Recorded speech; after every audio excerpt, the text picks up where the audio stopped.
Welcome back to the Speak Your Piece podcast. My name is Ian McNaughton. This is part 2 of our 2-part NBA season preview podcast. Coming on this podcast is SYP creator Fuji. We discuss Western Conference teams. We go through every single team.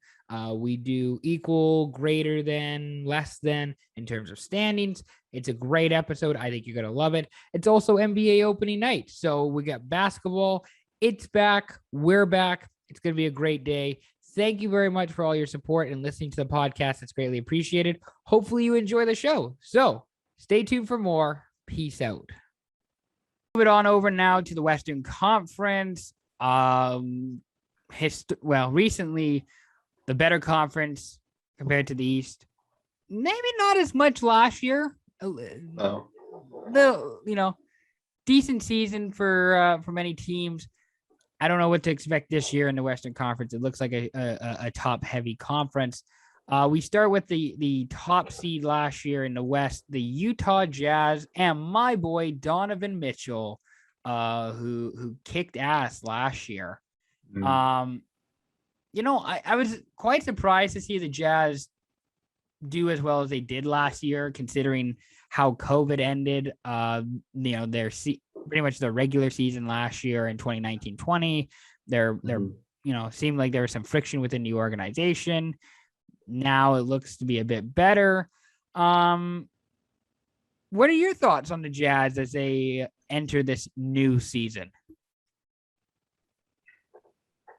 They're kind of just exactly the same as last year. The veterans got a little older. Donovan Mitchell hopefully improves more. I don't see Rudy Gobert getting much better than he already is. Like, he's kind of clearly been, on the defensive end and just taking only efficient things on offense, like pick and roll guy, putbacks. Like, there's not much in his offensive repertoire, but he's really good at it. Yeah, I mean, I think this is peak Rudy Gobert. I thought Mitchell took a solid step last season. Yeah. Mike Conley really finally found his role in Utah last year, which was good. They added Rudy Gay and Hassan Whiteside. Solid piece. I like those picks. I don't think they're any worse because of those guys. They added Eric Paschall, Eric Paschall from Golden State. They lost Derek Favors, but that's where the Whiteside edition comes into play. I think this is a team that's probably going to be pretty similar to last year. I think Quinn Snyder, the head coach, is back. We know what their core looks like who their big three is. Their depth pieces are pretty solid. Is that kind of what the expectation is for Utah again? It's to finish in the top 3? I think have similar or more success. I think they are deeper this year. We'll see if the veterans have the same level of production, but I think Utah's biggest weakness was Gobert off the floor. Yeah. Obviously Whiteside, elite rim protector. I think he'll be an amazing addition. Really, I think Derek Favors definitely wasn't cutting it on the defensive end anymore. I like Rudy Gay. He is going to be a great, another scoring, from around the arc, another facilitator, playmaker. I think that's going to relieve pressure off Donovan Mitchell. I think this lineup looks just really good. A starting lineup of Conley, Donovan Mitchell. You got Bojan Bogdanovic, Rudy Gay, and Gobert. I think that's a really, really good starting lineup, and I think it's going to be hard for other teams to compete with that. I like what their small forward group is too, between Bogdanovic, Joe Ingles, Paschall, or maybe even Rudy Gay if they want to put him at the 3. I think that's a really good unit that you have working there. And then of course you have Jordan Clarkson, who I really liked in LA. I thought this kid was talented. He just needed to find his right fit and his right role. And I think he's got that in Utah as being the 6th man on the team who comes in and, gives some, it's almost like, oh crap, what's his name from Phoenix last year? The point guard who would come off the bench and for Chris Paul and would give Campaign. campaign. Like that's kind of what he reminds me, and like a better version of that, where he comes in, he plays 10 to 20 minutes a night. He's a pretty good shooter. He can, make some plays. That I really think that's a good fit for Clarkson, and I'm hoping that he can continue to thrive in Utah in that role. Yeah, this just seems like a really good Jazz team. I don't think I'm missing anything with this team. Any other like thoughts on Utah heading into the year? I think they should have like a similar amount of success, and I think they're better geared for the playoffs this year. I think so too. Like I feel like this team is, this team has obviously gone through some playoff lot. Like they lost to Houston multiple times in the first round.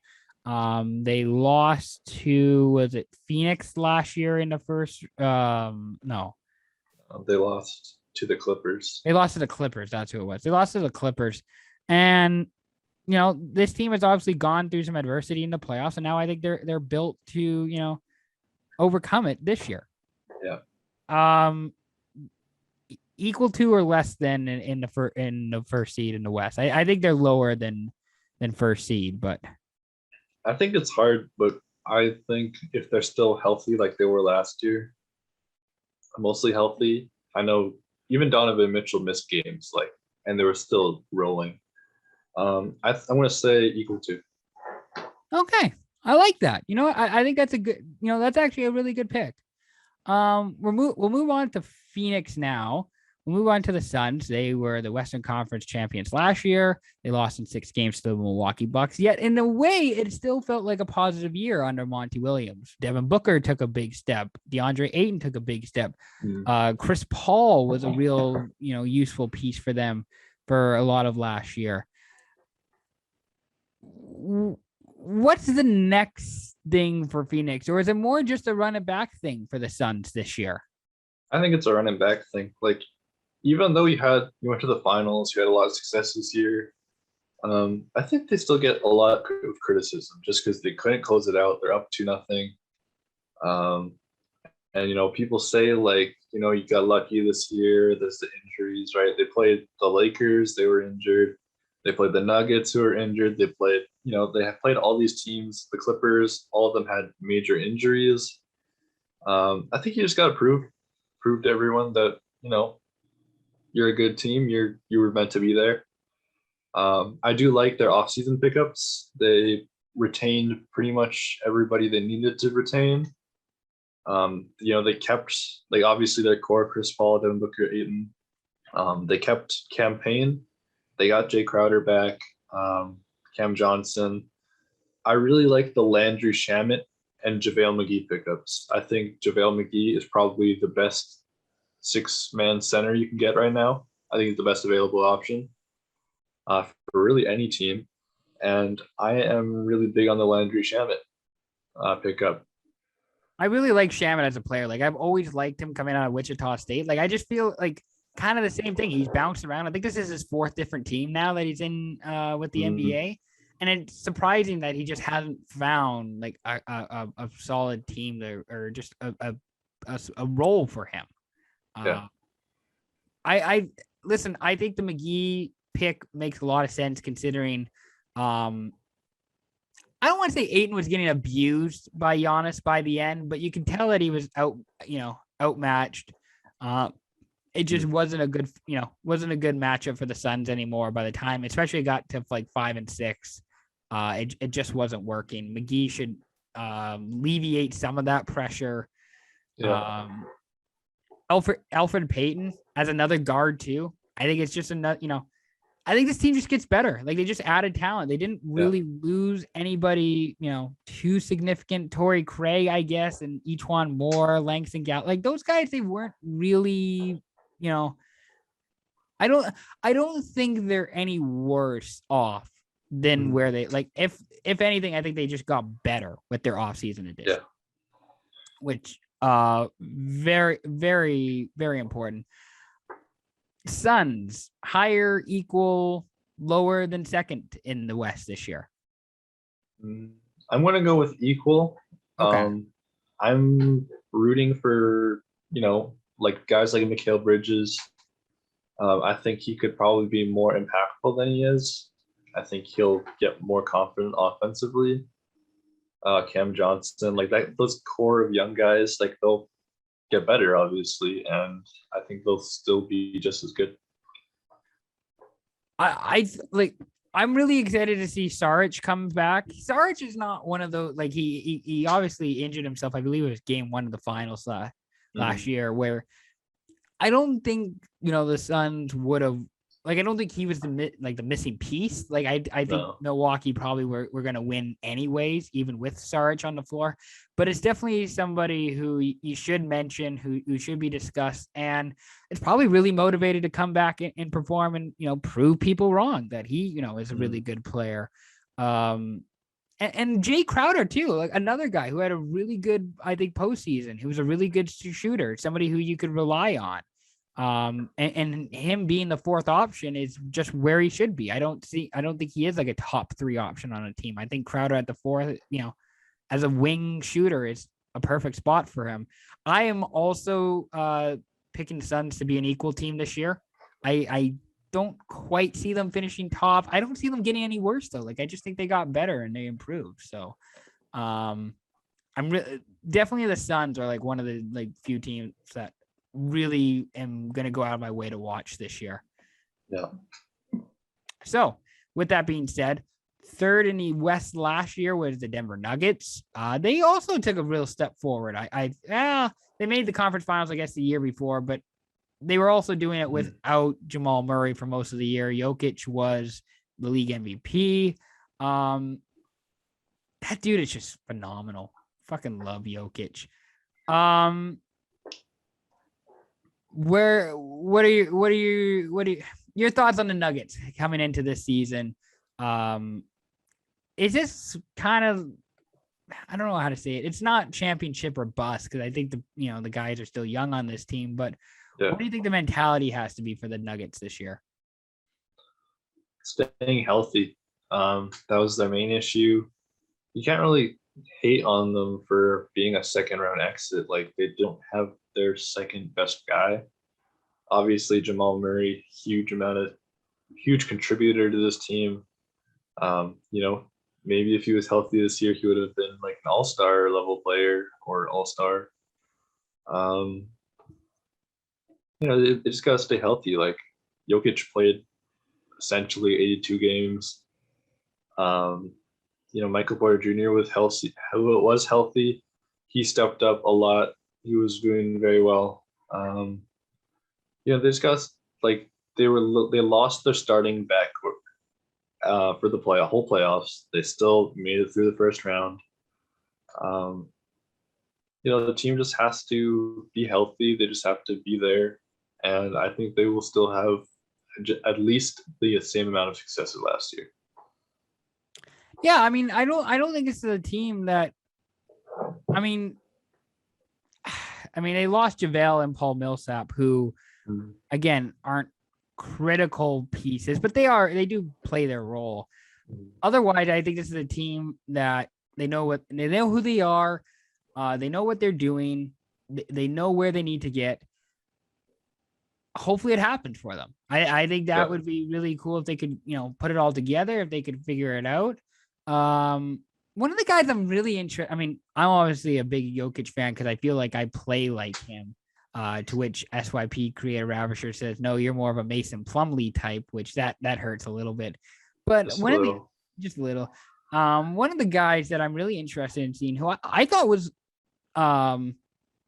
he was solid with the Nuggets last year, was PJ Dozier. He was coming off the bench and he was playing, good minutes as a shooting guard last season. I'm hoping he can take another step, maybe be a useful piece. Who's another guy that you want to see take a step this year for the Nuggets? Everybody's kind of on MPJ. I really want to see Jamal Murray, Canadian guy.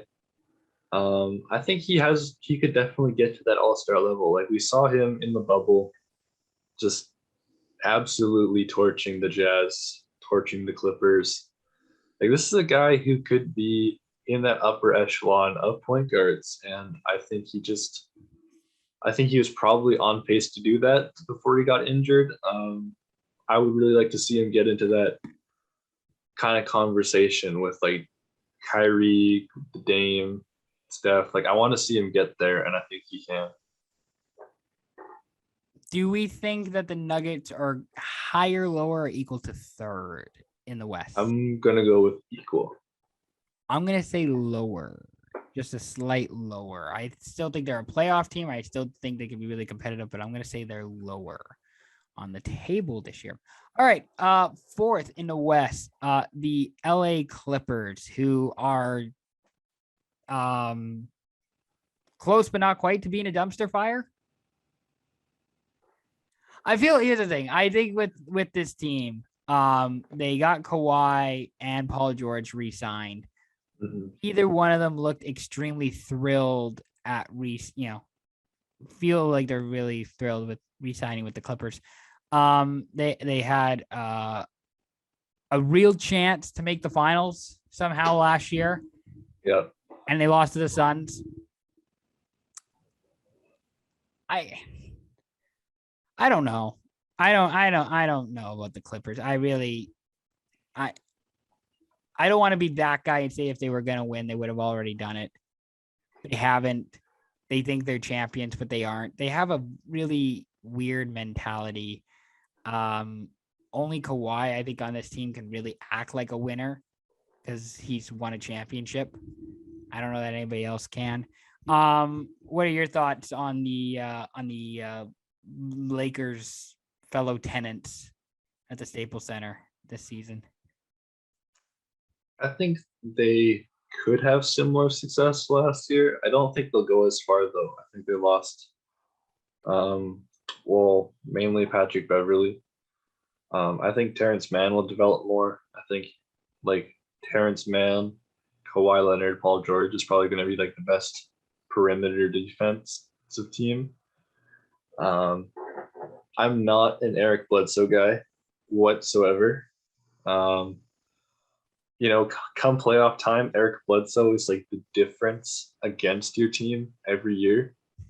We saw that with Milwaukee. Milwaukee drops Eric Bledsoe, they win the championship. Coincidence? I think not. I would really like to see the Clippers move Bledsoe and potentially something picks or something. I don't even know if they have any picks left, but I would like to see them like get John Wall. That is my pick. I want them to get John Wall, and I think that is a championship team. That would be cool. I never thought about like that. One guy I'm rooting for on the Clippers is Reggie Jackson. Because he had he was the most ISO efficient player in the NBA in the postseason last year, I think is what it was. Yeah. Incredible. And, he's bringing glasses back. He's bringing goggles back, which for me as a fellow glasses/goggles wearer, I'm all for that. I can get behind that. That rocks. Outside of that, it's like you have Luke Kennard. Yeah. Like you say, Bledsoe. Yeah. Nicholas Batum. Yeah. Friend of the podcast, Anvir Desi. His favorite player all time, Justice Winslow, is on this team. Mm-hmm. What did he sent me something about Winslow recently. I can't remember what it was, but that did not inspire confidence adding Justice Winslow, but who knows? Maybe he's actually good. Who's a guy you mentioned Bledsoe, but is there a guy that you're actually like excited to see this year on the Clippers? Is it Zubac? I gotta go with Terrence Mann. Okay. I think he is going to have similar success to Tybally, but I think he's better offensively than Tybally. Okay. I'm not excited. Like, I think like you still have Ibaka. Ibaka could, if he's healthy, could still be like a good center. Luke Kennard. I think Bledsoe. I think you need to move those guys. You need to move like Luke Kennard never touched the floor in the playoffs, and he's on a big contract. he was meant to be a part of this team. He's not. I think I think you got to move I think him. they traded fucking Shamit to get Luke Kennard. Yeah. That's incredible. Yeah, they gotta get rid of Kennard. They gotta, I don't know, like it frees up a lot of money if they get rid of Kennard. Hopefully, if they move Bledsoe, maybe you could get your hands on John Wall or some other point guard. I think they need somebody to run the show. I think Reggie Jackson was pretty good. Maybe not like your starter, like maybe sixth man of the year, but yeah. By the way, the post I sent him the NBA downtown post, where was a tweet that said, "I don't think a single soul knew Justice Winslow went to the Clippers." I sent that to Anbeer, and Anbeer says, "I'm dead. Watch, he's going to be MIP this year. Hot take." So there you go, Justice Winslow, most improved player this year, coming from Anbeer Desi. I've got other picks for that, but I will write him down as my maybe 15th most improved option. Fair enough. Clippers, higher, lower, equal to fourth? I'm going to go with lower. I think they're going to have to make changes. I think lower as well. I don't know. I really don't know with this team. That's my thoughts on the LA Clippers. Also, Ty Lue, head coach, by the way. I want to throw that out there. Weird. Those are my thoughts on Ty Lue as a coach of the Clippers. We're going to move on to the Dallas Mavericks, who finished fifth last year. Significant changes in the offseason.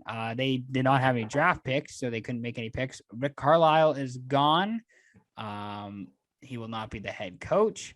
It'll also be the first season without longtime GM Donnie Nelson, who's been with the team since 04-05. Significant player changes in the offseason. They added Reggie Bullock. They got Frank Ntilikina. Re-signed Willie Cauley-Stein. I didn't realize he was still a player in the league. Re-signed Tim Hardaway Jr., Boban Marjanovic. They lost JJ Redick because he retired. They traded Josh Richardson. At least with the Mavericks, they still have Luka. You know that with the Mavericks, they got Luka. Luka's still there. Yep, that's kind of how it goes. That is kind of the team. Luka is there. Kristaps Porzingis still there. I guess Dorian Smith-Finney is still going to be a starter for them this upcoming season. I don't know. Listen, I think they got it right with Luka, and I guess it hasn't worked out with Kristaps for whatever reason. It can't be this difficult, right? No, I don't think it is this difficult. I just think Kristaps hasn't been healthy, and Rick Carlisle didn't like him for some reason. He is realistically, he is on paper one of the best fits for Luka. He wasn't really healthy last year. He wasn't playing consistently. I also think that the issue is just they can't get the players around Luka right now. Kristaps had issues with coaching, management, and it's not attractive for players to really want to go and sign there, even if Luka might be very good. What has Texas ever done that would make the state undesirable for people to live in? I wouldn't know. I think they missed out on not getting Lauri Markkanen. He did a sign-in trade, I believe, with Chicago. Cleveland. Yeah.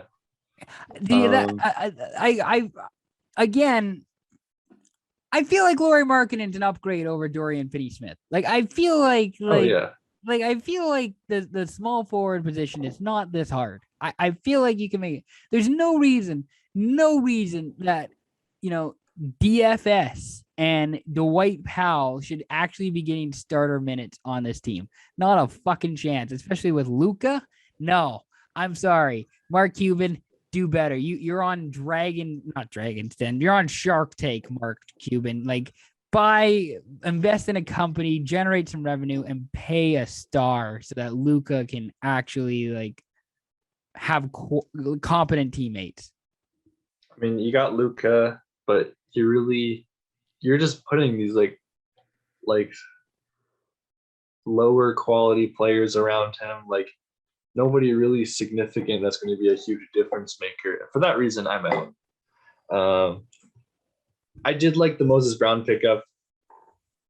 Like I did like that. Like you got a young, talented center that could be very good on both ends of the floor, especially around Luka. I think that was a good pickup, but I think you got to do better, do more, do better. I don't think it should be this hard. And it's, Jalen Brunson, backup point guard, also not great. But hey, you know what? What annoys me is that he's probably going to be a starter this year. Yeah, they're probably gonna go Luka, Brunson, Hardaway, Kristaps, and insert fifth man here. Probably Moses Brown. If it's not Moses Brown, I don't know what they're doing. What is it? Fifth last season, greater, equal, or lesser than fifth? I think less. I'll say less too. Yeah.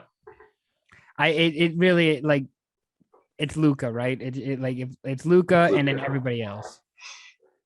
So I don't know how else you can fix that, but maybe just go get some new players. What do I know? The Portland Trailblazers, they finished sixth last season in the Western Conference. They're a team that it's kind of running out. Things are, time is running out in Portland. It feels like with Dame and McCollum. Is this the year they finally put it together and go on a run? It's kind of hard to say. I think they are getting they haven't gotten like the big pieces, but they're getting the little pieces here and there. The Tony Snells. Yeah, the Tony Snells. I gotta say, I feel that just dropping Enes Kanter, not relying on Enes Kanter as your backup center, definitely an improvement already. I was not enjoying when Nurkic was off the floor, how Enes Kanter would get absolutely stomped every single time by Jokic. Well, it's a good thing they got Larry Nance to solve the issue. I think it kind of does solve the issue. I think he is an improvement. I actually don't mind Larry Nance. I didn't mind him when he was at Cleveland. Yeah, I thought it. Yeah, he's more versatile. He's a bigger improvement defensively. They got, I believe they picked up Cody Zeller. Yeah, they got Zeller. So they're much better at the center position. Even though it's Nance and Zeller, that's still a bigger improvement than having Enes Kanter as your backup.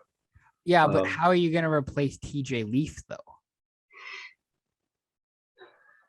Oh man, I don't know what I'm going to do on that third string. I don't know. I'd like to see Anthony Simons step up. Dennis Smith Jr. is probably going to be good. I think that's somebody who, campaign, kind of bouncing around because he couldn't find a fit.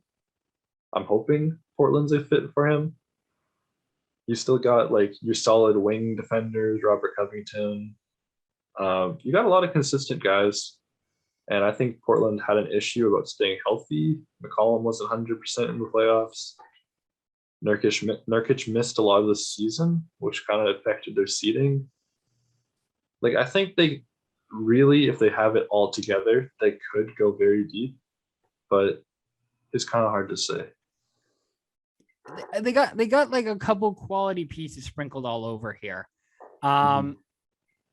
I think the key to Portland is going to be like they have to start really well. Like if they don't start well, if they start slow, they start losing a bunch of games early.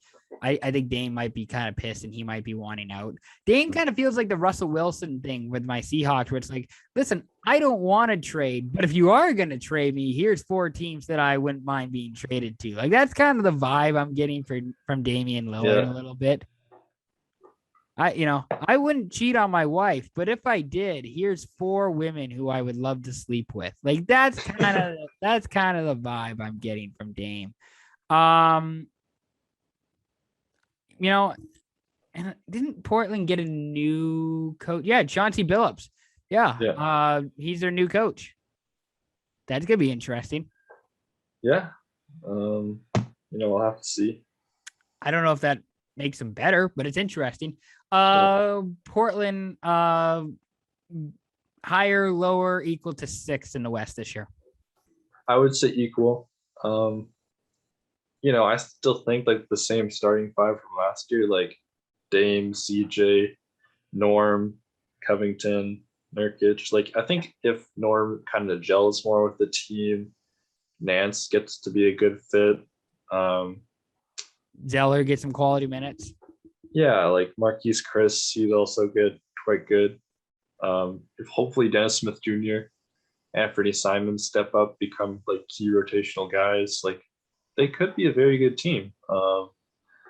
It's just that they've always I always feel like they've always been the same team every year, and that some years they had it together more than others, but they got the guys they kind of need around Dame.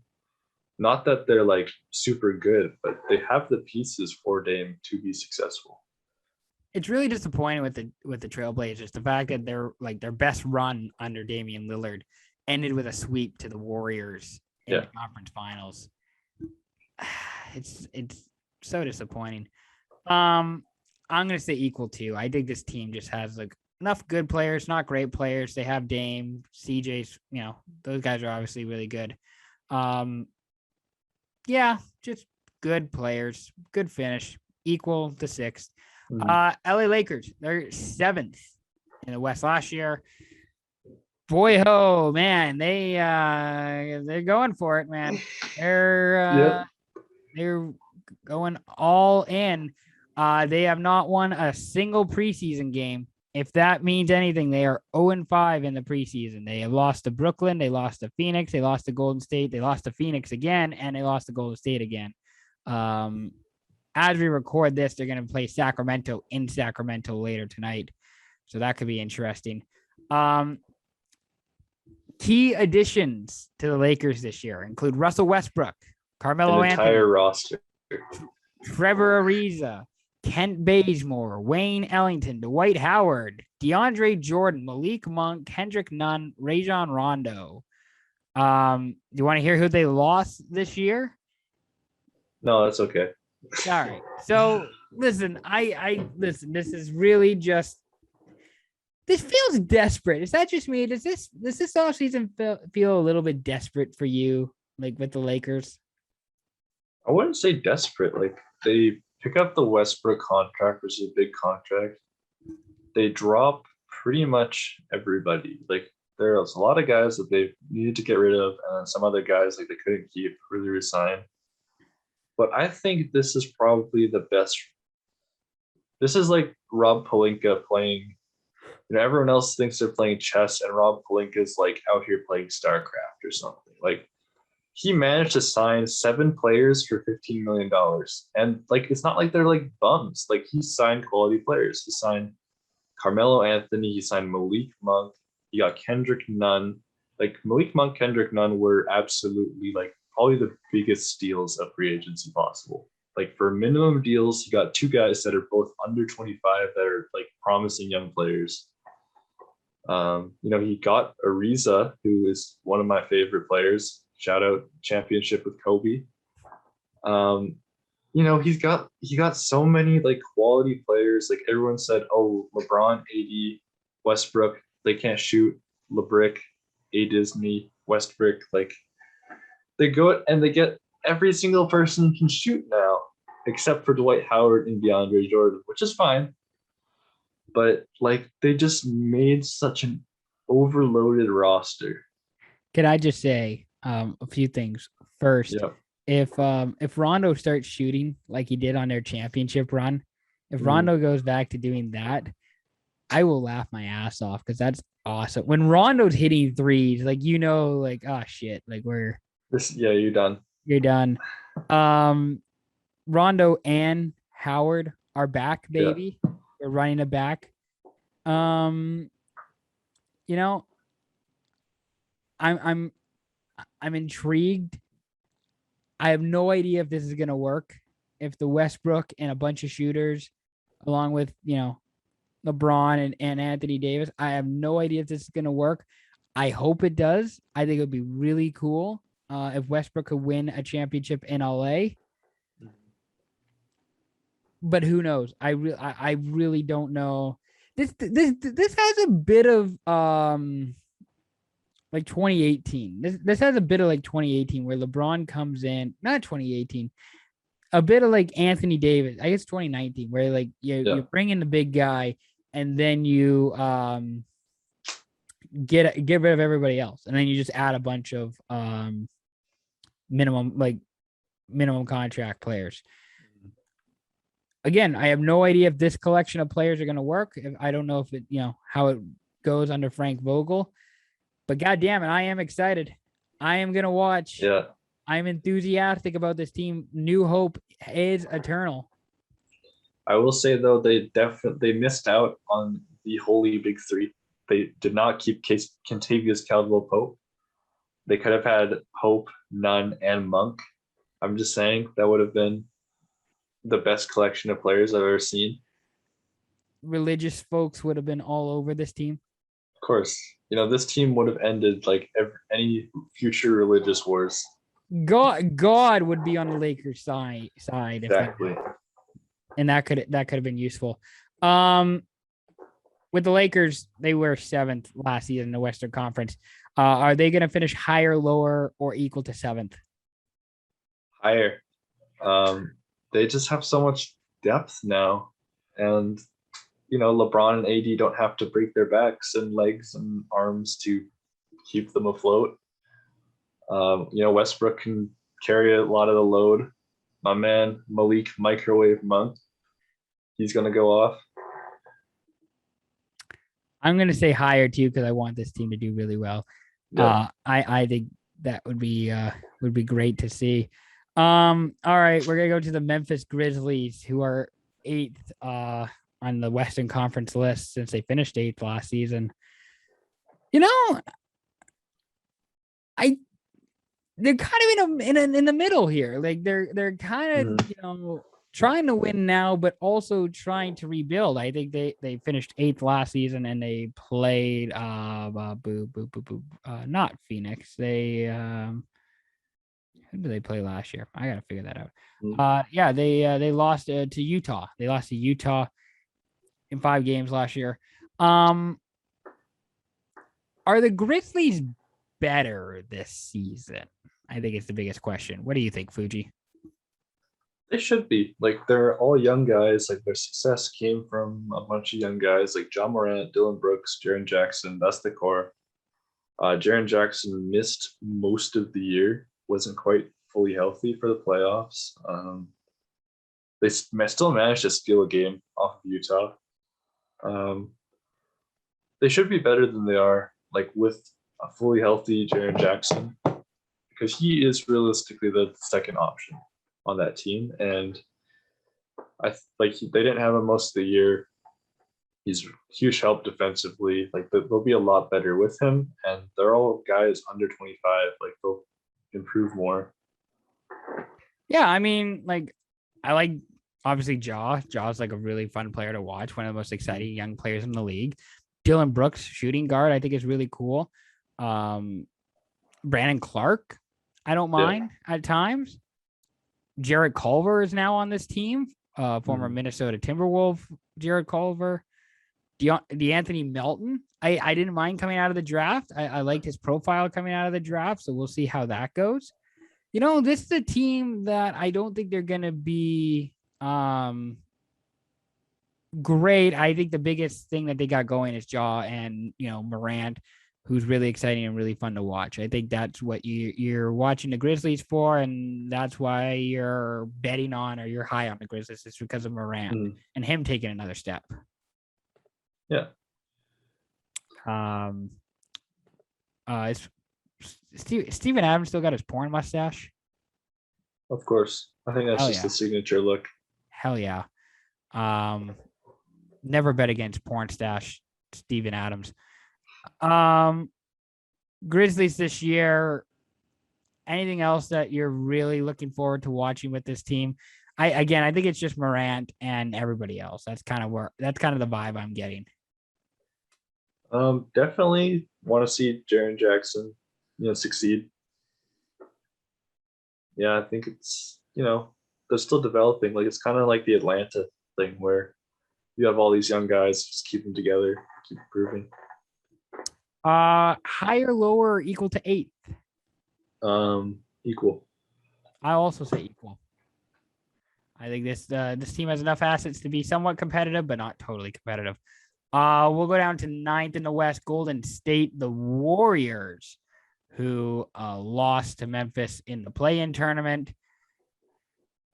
Golden State. Who's the guy they drafted?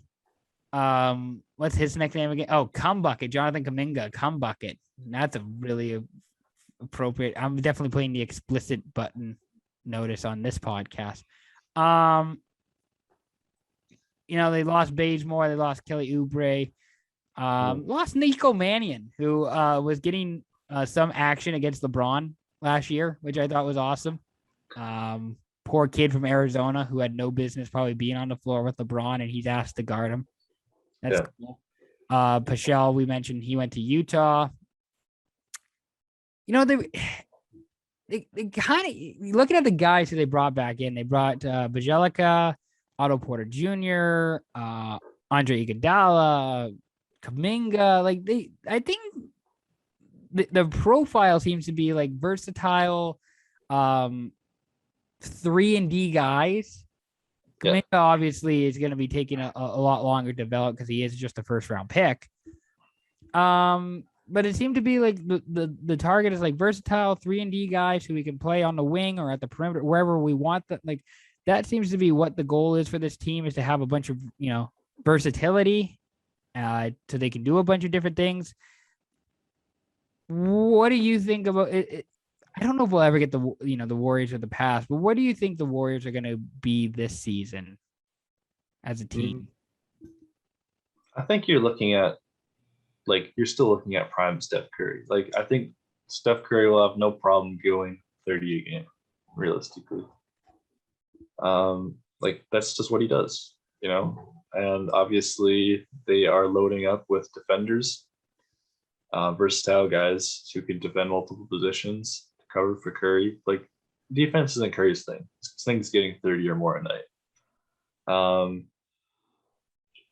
That's why you got A.B. Bradley on the team. Yeah. I think that once you see that Woj or Shams tweet, Klay Thompson, Achilles will play Saturday or whatever, that's going to be everyone's going to love that. Everyone's going to love seeing Klay back on the floor. I think this team just steamrolls over everybody else realistically once Klay's back. I think you have the best backcourt in the game returning. I think this team, though, obviously, just having those two players, Steph and Klay, that's probably 50 wins, at least, if they're healthy.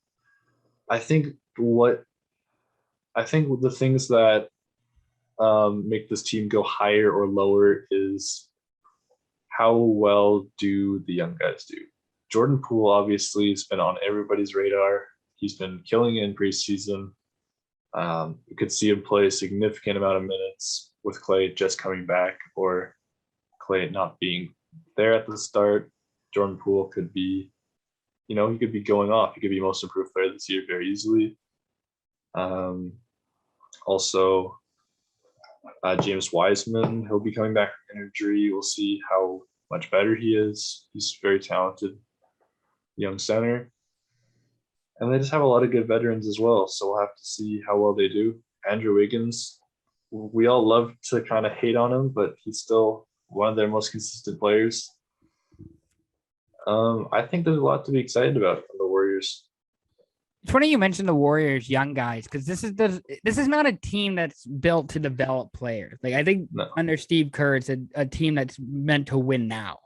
And you saw that last year. It was a bit difficult with Wiseman, trying to fit into the system.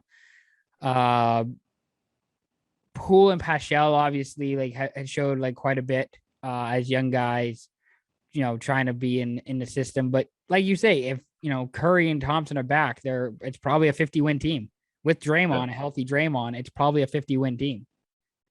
So I'm excited to see how that goes with Steve Kerr. I don't know if they go and make another move for another star. I feel like ownership would give the okay on that financially to go get another star. It just depends on who that guy is and what purpose they serve. Maybe again, the Ben Simmons trade I've been talking about. I don't know if that's going to be happening. If it was, I think it all would have happened. So with that being said, with the Warriors, they finished 9th last season in the West. Higher, lower, or equal to 9th? Higher. Yeah, higher, big higher. They went 39 and 33 last year, and Curry was just popping off night after night. I feel like this team can only get better. Can only get stronger. San Antonio 10. They snuck into the play-in round at 33 and 39 last year. This is a rebuilding Spurs team. I feel like they got rid of Marcus Aldridge last year. They got rid of DeMar DeRozan. Now I think it's the time for the guards to really on this team to really take their next step. Who's the best player on the Spurs? Is it DeJounte Murray? I think it is. It's kind of hard to tell. I just haven't seen DeJounte Murray take a big leap, really. I just haven't seen really a young Spurs player that is going to make the leap and be the franchise cornerstone.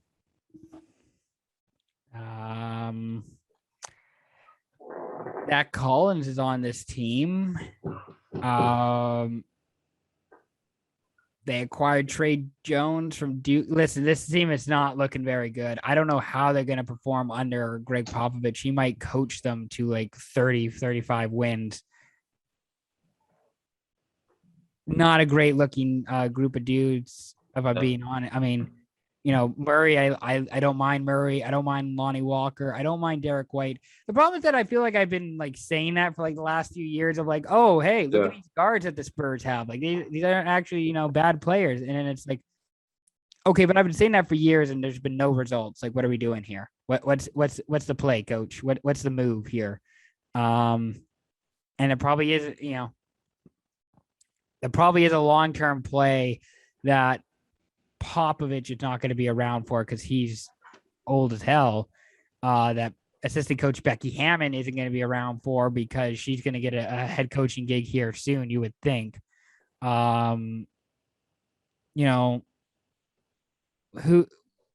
are you interested or you're going to be paying attention to on the Spurs this year? Definitely Keldon Johnson is probably the first one. He was on Team USA. The other coaching staff thought it was fine to have him around, and I guess he would learn from other players. Kind of guy, I had no real idea who this guy is. I was thinking they were picking up Trae Young or Zion or John Morant for their Team USA squad, and we get Keldon Johnson. Yeah. Yeah, definitely going to be looking into him a bit more. Josh Primo, he was the youngest player in this year's draft. He's still 18 years old. Canadian guy. we'll have to see how he does because people had a lot of questions about him. They didn't think he was going to be a first round pick, didn't know if he was going to be drafted. But I have to see. Higher, equal, or lower to 10th? I think it's gonna be lower for the Spurs. I don't. I imagine it's gonna be lower. No DeRozan, it's a little harder. If DeJounte Murray is your best player, that's a bit of a cause for concern. Let's go down to the 11th team in the West last year, the New Orleans Pelicans, led by Zion Williamson, and then everybody else. I think. I think that was maybe the reason why they weren't as good as we all thought this year, is because maybe the rest of the team is not as good. Maybe. I think last year they had the injury bug. They couldn't have Ingram healthy. He missed significant time. Lonzo Ball was in trade rumors the entire year. I don't really like this Pelicans team. I think losing Lonzo and putting your backcourt as Devontae Graham and Nickeil Alexander-Walker is a step backwards. Very sketch. Yeah, I think people have been saying Zion's not happy. Zion doesn't like what the team's doing. He wanted Lonzo back. I kind of agree with them, man. I don't know. You don't have a super reliable center. You have Valanciunas now. He's probably more reliable than Steven Adams on the offensive end. A bit more versatile. Probably helps Zion space a bit more. We will be missing Zion at the start of the year. Brandon Ingram is active though. We'll see if he takes a step up, becomes an all-star again. Isn't it weird with Ingram how in LA it's like, okay, but what is your purpose? When it was with the Lakers, it's like, okay, well, what do you do? What's your strength? What are you bringing here? And then he just goes to New Orleans and it's like, oh, I'm just an ISO player who shoots mid-range, jumpers, can drive to the basket every once in a while. And I got my role here. Yeah. Before it was like, oh, what do you do? Oh, I'm Kevin Durant. It's like, no, you're not. You're not. You're Slender Man Kevin Durant is what you are. Yeah. And then he goes to New Orleans. He does really well. And we're like, oh, maybe he was this whole time. Ta-da. Kind of tilts me a bit. He was there in LA for 2 years. He didn't really develop there. Likely due to, entering the league. He's probably weighed as much as I did. And then, second year, LeBron comes, win now, or you're on the bench. Or you're fucking shit and I'm sending you out the next time I can. Yeah, it's probably not the best environment to develop in. But, I'm glad he's doing better. But I just don't know. I just don't think Brandon Ingram can keep Zion in New Orleans. I don't think they're a winning team. Anytime you can go out of your way to get Thomas Satoransky on your team, you have to take it. You'd be a fool not to. Pelicans are not that good. I don't mind Jackson Hayes. I don't mind Alexander Walker. This team is it seems like 3 pieces away from being really good with Zion. A lot of work to do. Pelicans, we don't need to go on them any further. Pelicans, by the way, is Josh Hart still Twitch streaming, by the way? I don't know. I don't watch his Twitch streams, but I'll do probably. that. I'll do research for that for the next basketball pod we do. Pelicans, 11th, higher, lower, or equal to this season? I'm going to go with lower. I'll also say lower. It does not look great. I will say that. Not promising. Speaking of not promising, Sacramento, they are 12th in our order for the Western Conference. Basically with the Kings, there's De'Aaron Fox, who's a really good guard. They got Davion Mitchell, who I like, who they just drafted this year out of Baylor. Mm-hmm. Buddy Hield, Tyrese Halliburton. Mhm. I should I give up on Marvin Bagley yet? You never know, man. Uh, Um, they added Tristan Thompson. Listen, I think there's like again also a mix of like we want to win, but at the same time we want another good draft pick, and it's just like what the fuck are we doing here? What's happening? yeah. Um, I gotta say there definitely have some questionable contracts.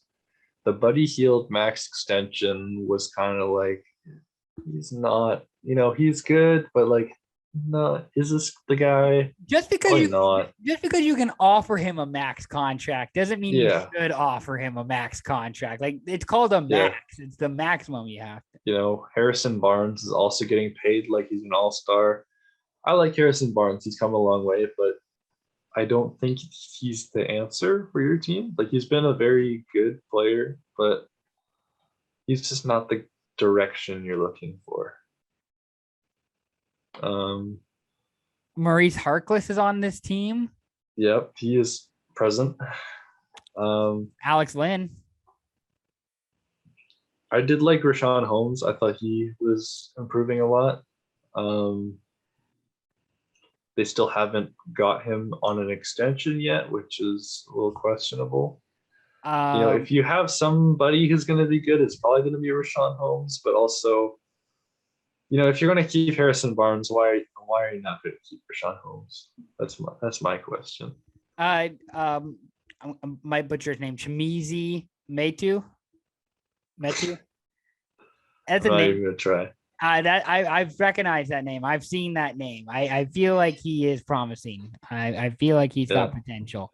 The coaching staff here includes Luke Walton, former Lakers coach, Alvin Gentry, associate head coach. This team is dog shit, isn't it? Let's all be honest. Yes. This team is Yeah. I gotta not. say, like De'Aaron Fox is trapped. He needs to get out of there. He needs to ask for a trade or something. Uh, I I think I don't know. I've heard the best thing about Sacramento is the airport. So get out of there while you can, De'Aaron Fox. 12th, higher, lower, or equal for the Kings. I want to say equal. I think Halliburton is going to get better. Davion Mitchell, I would like him to get more time in. I kind of doubt that's going to happen though. I think De'Aaron Fox is going to be taking up the majority of time anyways. The Mitchell pick is weird because I feel like it's a good pick, but that's not a Kings pick. No, It's they not, have the guards. They have the guards. It's kind of like the Magic where you just have this huge amount of guards, but the Kings guards like De'Aaron Fox is ready to win now. Like Buddy Hield is probably should be elsewhere. Like you can definitely get rid of them or try and do something with them. well, I was gonna say with Mitchell, he just seems like a good energy, good, good organizational guy. Like will be a solid role player who will provide minutes off the bench. It's like that doesn't seem like something Sacramento would take. Maybe they're onto something. I don't know. I'm gonna say lower because I really don't have that much faith in Sacramento. There's no way this team wins 30 games. I don't think this year. Poor De'Aaron Fox. Minnesota Timberwolves. They finished 13th last season. We can really start getting through these teams quite quickly here. Minnesota 13th.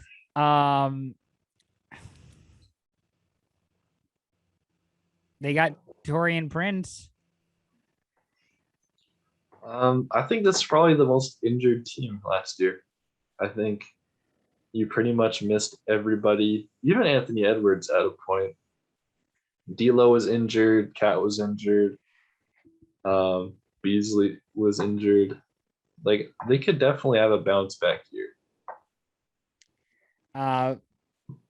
Patrick Beverly is on his Patrick Beverly's on his team.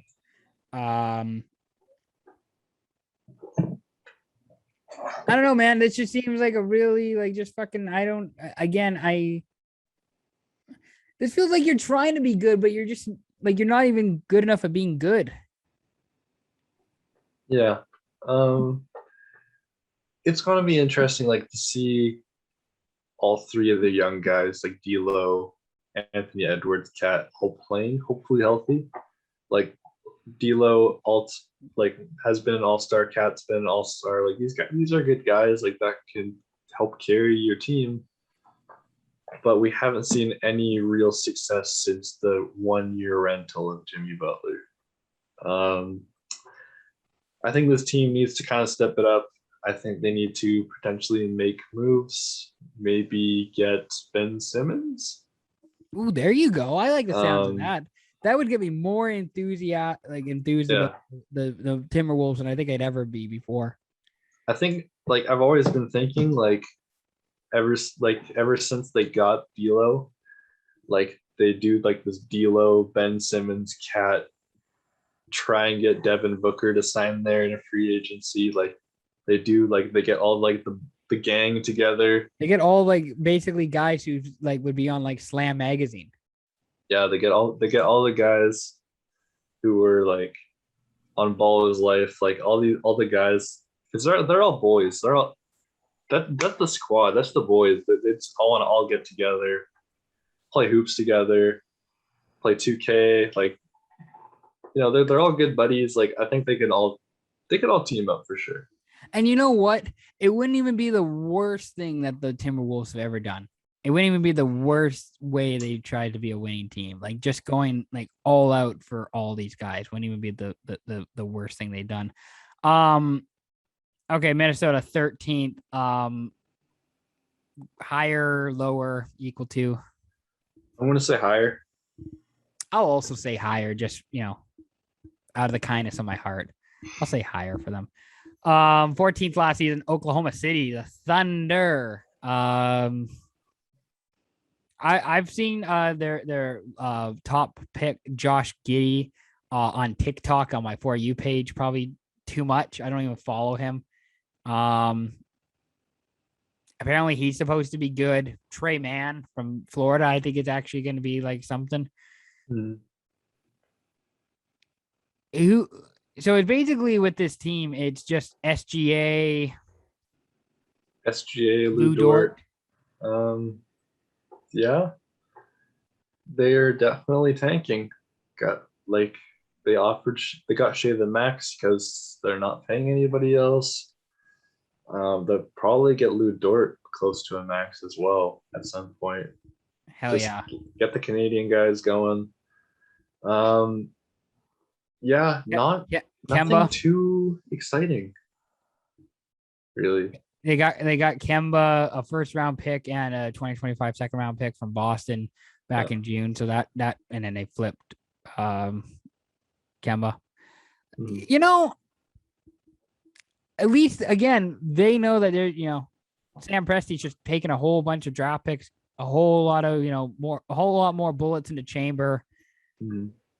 SGA is really fun to watch. Dort's fun to watch. I don't mind Ty Jerome even a little bit. Darius Baisley, I don't mind a bit of him. I'm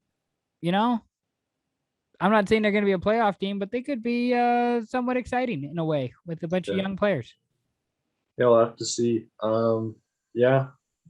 There's a lot of very interesting guys, even outside of like SGA and Lou Dort. Like, we don't know really how Josh Giddey will do because I was watching the draft and I said his weaknesses were pretty much the game of basketball.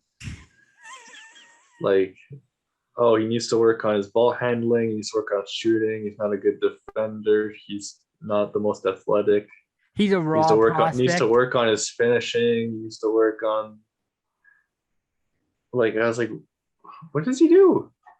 Like, I don't know. Does Sam Presti like TikTok or something? He makes Australian meat pie for the boys at lunch. Yeah. Poku was really interesting.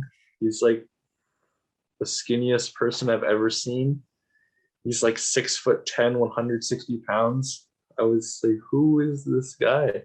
Like he looks like a Linux tech developer. Like But he was really versatile. Like he can put the ball on the floor, he can shoot. A lot of interesting guys, lots of more picks. They'll probably have a lot of G League guys coming through. The one thing I do have to mention, fuck the Thunder because they moved from Seattle and Clay Bennett is a fucking asshole. That's the last thing I'll say about Oklahoma City. Fuji, any final thoughts on the Thunder? Will not be on my TV, probably. Good man. I think they're going to be equal to 14th. I think they will be less than 14th. Hell yeah. Awesome. 15th last season. Houston, what a goddamn shit show that was for the Rockets last season, trying to get through all of that. Christian Wood actually, like, one of like the best value contracts in the league right now. Kevin Porter was like a real nice addition for them mid-season. Yeah. They got Jalen Green in the draft. Yeah. It's crazy to me that they gave up Harden for so little. Could have had LeVert on their team. Could have had Oladipo. Well, not really. They offered Oladipo an extension. He declined it. They could have had so much on their team. They could have gotten Jarrett Allen. Could have gotten LeVert. They flip it for Avery Bradley and Kelly Olynyk and picks. Not even good picks, like a second round pick and a pick swap. But somehow they still managed to pretty much get everything they wanted. They get the Jalen Green pick. They get like multiple first picks in this draft. They turn it into a couple of interesting guys. They pretty much got everything they wanted, like for their rebuild, except for John Wall's contract. And I just say, I have a fun fact for you. Mm. Dante Exum is on this team. Yeah, I saw him yesterday. I was watching Raptors versus Houston, and I said, "Dad, look, Dante Exum." And he said, "What?" How old do you think Dante Exum is? I think he's 27. He's 26. I thought he was much older than 26. That's what my dad said. My dad said, "Isn't he like 30 something?" Yeah, like doesn't he feel like doesn't he feel like a Rodney Hood type who's just been around like I don't know. DJ Augustine is also on this team. Speaking of 30-year-olds. Eric Gordon's still there. Eric Gordon. Anthony Lamb is a guy from Vermont, the university that is. Daniel Theis, they signed a contract at Theis. So maybe that's what they're going to do. They're going to have like, the twin towers, basically like instead of Robinson and Duncan, it's going to be Theis and Wood. And then, you got Kevin Porter and you throw Wall out there and you throw Jalen Green out there. And there you go. That should be your starting lineup. Yeah. Who says no? I think probably they will not have John Wall playing significant minutes. I think they'll be trying to deal him as soon as they can. Probably. That would be the better thing to do. Yeah, I could see them packaging him and others for like Ben Simmons or Colin Sexton. Like they could get rid of John Wall if they really need to. I think he is kind of expensive and there's kind of questions about how healthy he is. So it's kind of hard to move him, but he could even get bought out. I know they want to get Jalen Green and Kevin Porter Jr. as many minutes as possible. Yeah, they also still have guys like Eric Gordon, DJ Augustine around, Daniel Theis. Like they could also get rid of these guys and, they could still get picks or young players in exchange. Like these are guys who can contribute to championship teams. So I'm also going to say that Josh Christopher, the guy they drafted from Arizona State, I'm going to say that he actually turns out okay. I'm going to say it works out with Josh Christopher. Mm-hmm. No idea if that's, accurate or not. I'm just a good feeling. I got a good feeling about Josh Christopher with the Rockets. So I'm going to say they're equal to 15th. I want to say better. I think they've got a lot of. You can't say lower. That's the one thing. You can say better or equal. That's true. I'm going to go with better. I think a healthy Christian Wood season. I think that's an all-star center right there. I think Jalen Green is going to be pretty good. Kevin Porter Jr. is going to get better. You can only go up from here. You're probably right. You're probably onto something. All right. We got two more segments we got to do first. First, I want you to give me your finals pick for this upcoming season. Who do you have winning the finals, and who do they beat?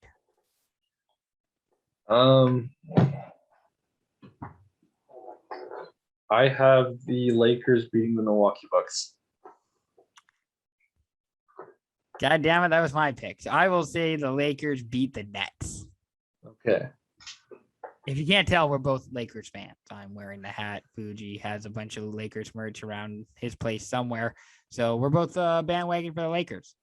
I'm glad to see we're not bandwagoners. No, I was gonna say you aren't. You're actually a true fan. I'm bandwagoning until they get the Sonics back in Seattle. And by the way, fuck you, Oklahoma City.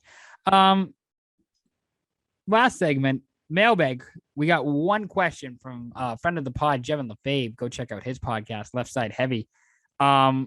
He asked, would you trade Kyrie for Ben Simmons if you're the Nets? I would actually. I would do that trade. If I'm the Nets, yeah, I feel like that's a win for me. I think Ben Simmons would have to kind of respect the other guys like around him, like Harden, KD. They got like Patty Mills, Aldridge, Millsap. Like they got guys who have been around the league, get respect, like are professionals. I think Ben Simmons kind of has to not just joke around like in Philadelphia. Like I think if the other guy influencing you is Joel Embiid, like he's all fun and games.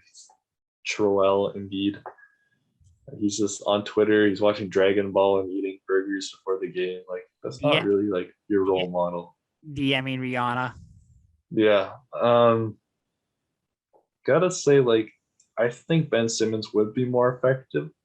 Like in Philadelphia, the team is built around him, but in Brooklyn, like they still have Harden who can obviously play off the ball, Kevin Durant, like they got shooters, LaMarcus shooter, Patty Mills shooter, Joe Harris shooter. He could still be just as successful, and he would provide more defense in the backcourt. I was gonna say that's the thing. What I've said about Simmons, I actually think that would be a win for Brooklyn. Yeah. Because with Simmons, he can't be the first option offensively. No. Wherever he'll go, he'll be really good defensively, but offensively, he can't be the first option. And that would be a really good fit for Houston, or not for Houston, for Brooklyn, because, they already got Harden, Durant. Yeah. Probably make LaMarcus Aldridge another option. So instead of Simmons. That's the mailbag.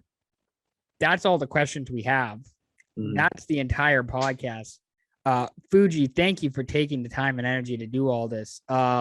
Any final words, any thoughts, anything else you want to share before we head out? Yeah, I got some awards predictions. Give it to me. I have Jalen Green, Rookie of the Year. I'm rooting for Cunningham in Detroit. Sixth Man of the Year. I got my boy AC Fresh 420, Alex Caruso. That is my sixth man of the year. Let's go.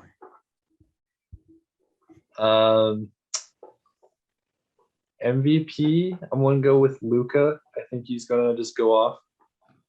Even with like obviously we talked about his team. I think Luka is just so good individually. Luka Doncic.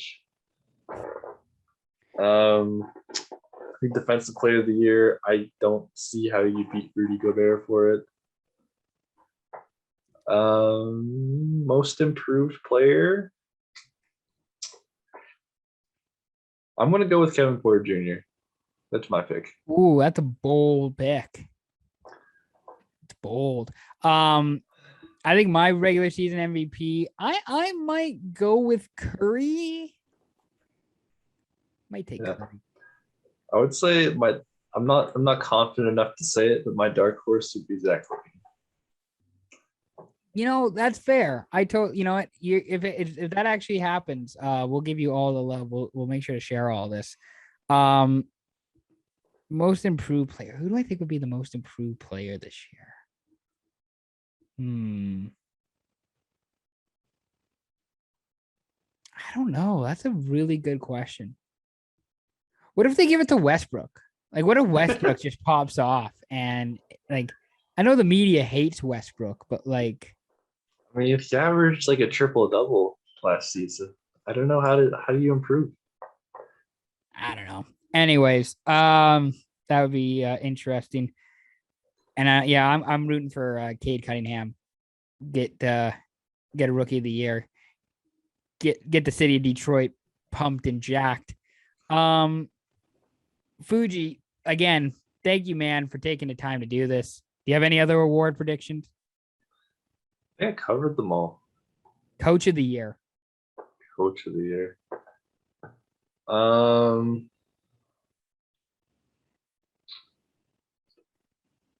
Quinn Snyder. I'm gonna go with Karl Malone. I mean,